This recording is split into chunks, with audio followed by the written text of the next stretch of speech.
gorgeous music. Thank you.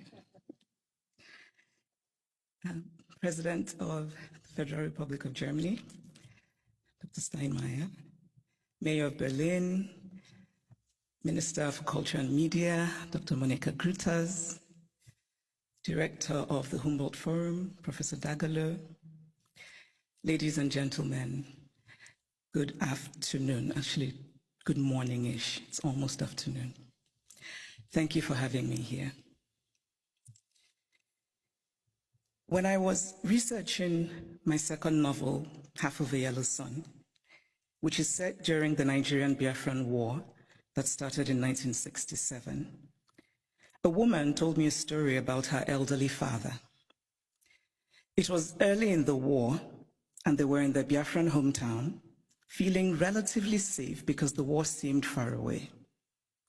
Then suddenly they heard the loud, terrifying sounds of bombing very close to them, and they knew that they had only minutes to leave their home and run into the interior for safety before the Nigerian soldiers arrived.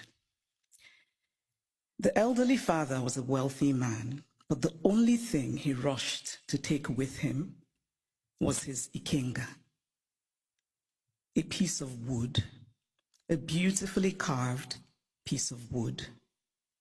But it wasn't just a piece of wood. It was also the repository of spiritual meaning. The ikenga represented his chi, his personal spirit, as well as his ancestors, his guardian angels. I was struck by this story. This man, facing the possibility of never seeing his home again, chose the thing that mattered most to him.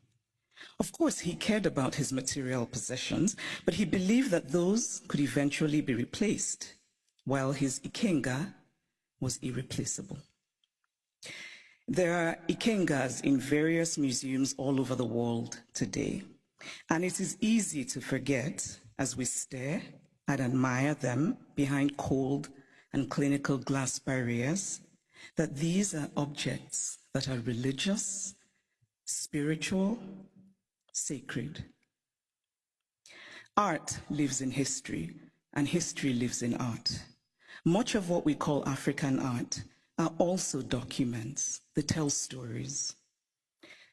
Some are literal in their storytelling, like the beautifully ornate Benin stool that was